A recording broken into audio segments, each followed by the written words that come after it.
দ্বিতীয় বিশ্বযুদ্ধ উত্তরকালের নব উত্থিত সাম্রাজ্যবাদ এবং প্রতিক্রিয়াশীল শক্তির কাছে সবথেকে বড় ধাক্কা ছিল স্বাধীন সার্বভৌম বাংলাদেশ সৃষ্টি। সার্বিকভাবে দক্ষিণ এশিয়াতে নিজেদের সাম্রাজ্যবাদী যে বাজার, অতীতের আগ্রাসনের নতুন ভার্সন হিসেবে যে বাজারকে বিস্তৃত করবার লক্ষ্য সাম্রাজ্যবাদের ছিল, গোটা প্রতিক্রিয়াশীল শক্তির ছিল, তাতে বড় রকমের অন্তরায় ছিল ভারত। তাই ভারতকে শায়েস্তা করবার জন্য মার্কিন সাম্রাজ্যবাদের দরকার ছিল অখণ্ড পাকিস্তানকে মদদ দেওয়া। সেই সঙ্গে সেই সময়ের যে আন্তর্জাতিক রাজনীতিতে সোভিয়েত ইউনিয়নের প্রজ্জ্বল উপস্থিতি, তার প্রেক্ষিতেও দরকার ছিল পাকিস্তানকে মদদ দিয়ে কিভাবে ভারতকে শায়েস্তা করতে পারা যায়। তাই সেদিকে লক্ষ্য রেখেই তৎকালীন পূর্ব পাকিস্তানে নিজেদের আগ্রাসন ব্যবস্থাটাকে সক্রিয় রাখা ছিল মার্কিন সাম্রাজ্যবাদের কাছে একটা জীবন মরণের প্রশ্ন। কিন্তু ভারতের স্বার্থে নয়, তদানীন্তন পূর্ব পাকিস্তানের হিন্দু মুসলমান নির্বিশেষে বাঙালির স্বার্থে, পশ্চিম পাকিস্তানের অর্থনৈতিক শোষণের যে জাঁতাকল থেকে মুক্ত হওয়ার লক্ষ্যে এবং বাঙালির অস্তিত্বকে সঠিকভাবে টিকিয়ে রাখবার স্বার্থে বঙ্গবন্ধু শেখ মুজিবের নেতৃত্বে যে মুক্তি সংগ্রাম, মুক্তিযুদ্ধ, তা একদিকে মার্কিন সাম্রাজ্যবাদের স্বার্থ বিঘ্নিত করে, পাকিস্তানের স্বার্থ তো বিঘ্নিত করেই। এই কাজের জন্যই বঙ্গবন্ধু শেখ মুজিব স্বাধীন সার্বভৌম বাংলাদেশ প্রতিষ্ঠার পর থেকেই গোটা বিশ্বের প্রতিক্রিয়াশীল সাম্রাজ্যবাদী শক্তির প্রথম এবং প্রধান টার্গেট হয়ে দাঁড়ান। আপনাদের মনে আছে, ফিদেল কাস্ত্রো বঙ্গবন্ধুর সঙ্গে বাংলাদেশ সৃষ্টির পর যখন প্রথম সাক্ষাৎ হয় তাঁদের মধ্যে, কাস্ত্রো বঙ্গবন্ধুকে বলেছিলেন, আজ থেকে একটি বুলেট তোমার সঙ্গী হলো। আমরা দেখেছি ৭৫-এর ১৫ই আগস্ট কীভাবে কাস্ত্রো সেই কথাটিরই বাস্তবায়ন ঘটল। পাক হানাদার, মার্কিন সাম্রাজ্যবাদ, বাংলাদেশের ভেতরে থাকা হানাদার পাক বাহিনীর মদতদাতারা, তাদের সম্মিলিত প্রয়াসের ফলে এই বুলেটটি আবার লক্ষ্যবস্তু হিসেবে বেছে নিয়েছিল ঘটনাচক্রে সেদিন বেঁচে যাওয়া বঙ্গবন্ধু তনয়া শেখ হাসিনাকে।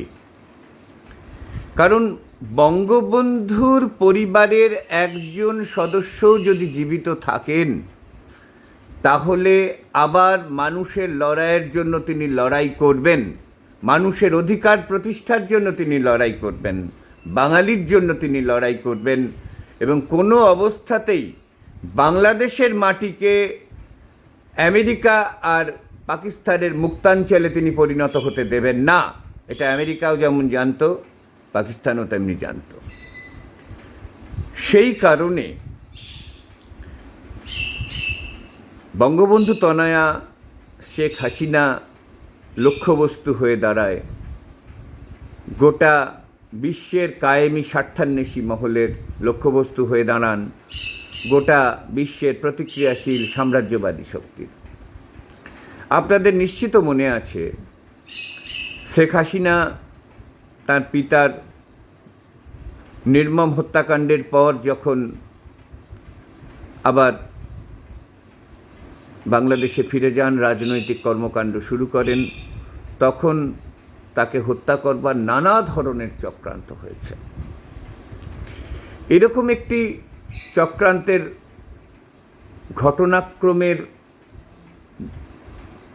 ঘটনাক্রমকে প্রতিহত করবার জন্যে ভারতের তৎকালীন প্রধানমন্ত্রী এবং তৎকালীন অর্থমন্ত্রী ইন্দিরা গান্ধী এবং প্রণব মুখোপাধ্যায়ের যে ভূমিকা ছিল তাকে আমি সশ্রদ্ধ চিত্তে স্মরণ করছি। আমার মনে আছে, আজকে বলতে কোনো অসুবিধে নেই, বাংলাদেশের সেই সময়ের শাসকেরা তারা চেষ্টা করেছিল শেখ হাসিনাকে হত্যা করে তাদের পথকে নিষ্কণ্টক করবার জন্যে। এবং প্রণববাবু কলকাতার ফোর্ট উইলিয়ামে বসে যে উষ্মার সঙ্গে স্বৈরাচার এরশাদকে ফোনে কথা বলেছিলেন, আমার সে ঘটনাটি মনে পড়ছে, সেই বিষয়টি মনে পড়ছে। এবং এরশাদ কার্যত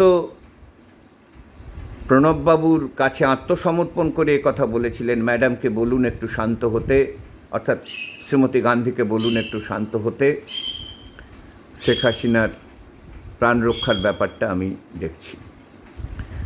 আমরা তারপরেও দেখেছি খালেদা জিয়া কিভাবে গ্রেনেড হামলা করে শেখ হাসিনাকে হত্যা করবার চেষ্টা করেছে।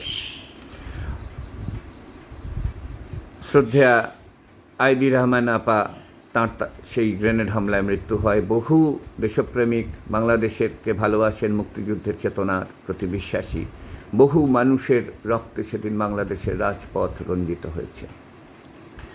এবং এই ঘটনার পর থেকে মাননীয়া শেখ হাসিনা তার একটি কানে শ্রবণজনিত সমস্যা, এমনভাবেই সেই গ্রেনেড হামলা হয়েছিল, তার কানে এতটাই সেটা আঘাত করেছিল সেই আওয়াজটি, তিনি একটি কানে বেশ কম শোনেন। এই প্রেক্ষিত আপনাদের সামনে তুলে ধরলাম এই কারণে যে আজ 2025 সালের 5ই আগস্ট, ঠিক 1 বছর আগে অবৈধ ক্ষমতা দখলকারী শক্তির সাগরিদরা সম্পূর্ণভাবে দক্ষিণ এশিয়ায় যারা স্থিতাবস্থা বিনষ্ট করতে চায়, ভারতের স্থিতাবস্থা বিনষ্ট করতে চায়, ভারতের মাটিতে যারা নানা ধরনের জঙ্গি কার্যকলাপ চালায়, সেই আলফা সহ বিভিন্ন ধরনের জঙ্গি যাদেরকে বাংলাদেশে একেবারে বেকায়দায় ফেলে দিয়েছিলেন বাংলাদেশের প্রধানমন্ত্রী হিসেবে অবস্থানরত কালে মাননীয়া শেখ হাসিনা, সেই শক্তি ভেতরে ভেতরে নিজেদেরকে সংগঠিত করে কোটা আন্দোলনের নাম করে কি নারকীয়তা, কি বিভৎসতা চালিয়েছিল, কিভাবে পুলিশ হত্যা করেছিল, সেগুলো আজ আমরা সবাই দেখছি, আমরা সবাই জানছি। এবং তাদের সেদিন উদ্দেশ্য ছিল বাংলাদেশে অবস্থানরত প্রধানমন্ত্রী শেখ হাসিনা এবং তার সহোদরা শেখ রেহানাকে হত্যা করা। সেই কারণেই বাংলাদেশের সেনাবাহিনীর তৎকালীন তৎপরতায় শেখ হাসিনা চলে আসেন ভারতে, বাংলাদেশের সেনাবাহিনীর ব্যবস্থাপনাতেই। আজকে ঠিক তার 1 বছর পরে আমাদের একটু ভেবে দেখা দরকার যে এই যে সার্বিক পরিস্থিতি গত 1 বছর ধরে বাংলাদেশে চলছে, যারা একটা সময় শেখ হাসিনার প্রতি অনেক ধরনের অরাজনৈতিক ব্যক্তি বিদ্বেষমূলক শব্দাবলী ব্যবহার করেছিলেন, তাদের কাছে এটাই জিজ্ঞাসা, গত 1 বছর ধরে যে কর্মকাণ্ড, যে অরাজকতা, যেভাবে সেখানকার সংখ্যালঘু মানুষদের ওপরে অত্যাচার, তাদের একেবারে পরিকল্পিতভাবে তাদের ঘরবাড়ি জ্বালিয়ে দেওয়া, খুন, ধর্ষণ, অর্থনৈতিক অবরোধ, এই পরিস্থিতি আজ কেন ঘটছে বাংলাদেশে? গোটা বাংলাদেশ জুড়ে আজকে কোনো আইনের শাসন নেই। ফ্যাসিস্ট শক্তি হিটলার, মুসোলিনি ঠিক যেভাবে ইতালি, জার্মানি পরিচালিত করেছিল, সেভাবেই এই অবৈধ ক্ষমতা দখলকারী ইউনুস গ্যাং তাদের কাজকর্ম চালাচ্ছে। এই রকম একটা অবস্থায় শেখ হাসিনা জঙ্গি আক্রমণে ভয় পাননি, কিন্তু 1 বছর আগে তিনি কিন্তু সেনাবাহিনীর কর্তাদের বলেছিলেন, আসুক তারা যদি আমাকে হত্যা করতে চায় হত্যা করুক, এই গণভবনের মাটিতেই আমাকে কবর দেওয়া হোক, বা টুঙ্গিপাড়ায় আমার পিতার সমাধির পাশে আমাকে কবর দেওয়া হোক, কিন্তু আমি আত্মসমর্পণ করব না অন্যায়ের কাছে, আমি আত্মসমর্পণ করব না পাক হানাদারদের এই পরিবর্তিত সংস্করণের কাছে। আজ প্রশ্ন এটাই, সেদিন যারা উল্লাসে মেতেছিলেন শেখ হাসিনা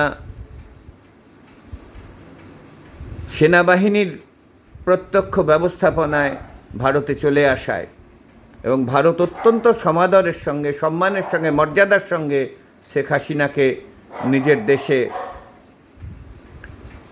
সঠিকভাবে থাকবার ব্যবস্থা করেছেন, ভারতের সমস্ত রাজনৈতিক দলগুলি বন্ধু দেশের প্রতি এবং বন্ধু দেশের সার্বভৌমত্বের প্রতি সম্মান মর্যাদা জানিয়ে যেভাবে একটা সার্বিক ঐক্যমত্যের ভিত্তিতে শেখ হাসিনার প্রতি তাদের সমর্থন, শুভেচ্ছা জ্ঞাপন করেছেন, তার প্রেক্ষিতে আজকে এই কথাটাই আপনাদের সামনে আমি তুলে ধরতে চাই। গত 1 বছরে কোন জায়গায় পৌঁছলো বাংলাদেশ? গত 1 বছরে যেভাবে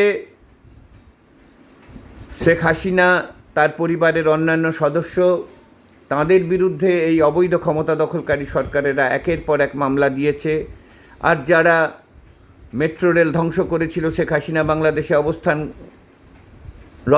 অবস্থায়, যারা বিটিভির অফিস ধ্বংস করেছিল, হাজার হাজার পুলিশ হত্যা করেছিল, মুক্তিযুদ্ধের চেতনায় বিশ্বাসী মানুষদের হত্যা করেছিল, সংখ্যালঘু হিন্দু সম্প্রদায়ের মানুষদের হত্যা করেছিল, তাদের জন্য ঠিক সেই খনি খন্দকার মোস্তাকের মতো দায়মুক্তি অধ্যাদেশ জারি করেছে, ইন্ডেমনিটি অর্ডিন্যান্স জারি করেছে।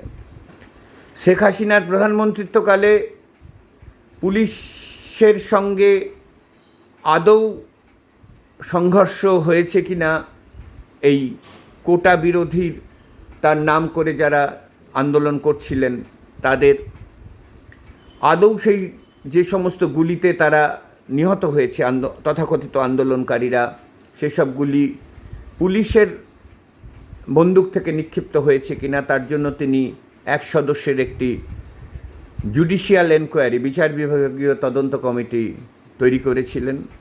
পরবর্তীকালে সেই 1 সদস্যের তদন্ত কমিটিকে তিনি 3 সদস্যের তদন্ত কমিটিতে পরিণত করেন। মজার কথা হলো, গত 1 বছর ধরে এই তদন্ত কমিটির কাজটাকে কার্যত বন্ধ করে দিয়েছেন এই অবৈধ ক্ষমতা দখলকারী ইউনুস গ্যাং। কিভাবে কি ঘটনা ঘটলো এই তথাকথিত জুলাই অভ্যুত্থানে, তা নিয়ে একটা তদন্ত করবার হিম্মত দেখাতে পেরেছেন এই অবৈধ ক্ষমতা দখলকারীরা? বিশ্ববিবেক তো আজকে এই কথাগুলো জানতে চায়, বিশ্ববিবেক আজকে এই কথাগুলো জানতে চায়। বাংলাদেশকে পাকিস্তানে পরিণত করবার লক্ষ্যে যে অবৈধ ক্ষমতা দখলকারীরা নির্বাচনকে তোয়াক্কা না করে একটি নির্বাচিত সরকারকে উৎখাত করে বাংলাদেশের সংবিধানকে কার্যত অকেজো করে দিয়ে এই অবৈধভাবে সংসদকে এড়িয়ে নিজেদের ইচ্ছে মতন শাসন করে যাচ্ছেন, তাদের সঙ্গে যুক্ত প্রত্যেকটি লোক, গত 1 বছরে তাদের প্রত্যেকটি লোকের সম্পত্তির হিসেব নেওয়া হোক, বিদেশে তারা কত টাকা পাচার করেছে, দেশের মধ্যে তারা কি পরিমাণ, বিপুল পরিমাণ জমি জমা সম্পত্তি টাকা পয়সার অধিকারী হয়েছে। তাই এই গোটা বিষয়টি আজ যেমন বাংলাদেশের মুক্ত বুদ্ধির মানুষদের ভাববার অনুরোধ করছি, তেমন গোটা বিশ্বের, ভারতসহ গোটা বিশ্বের মানুষদের ভাববার জন্য অনুরোধ করছি। ধন্যবাদ।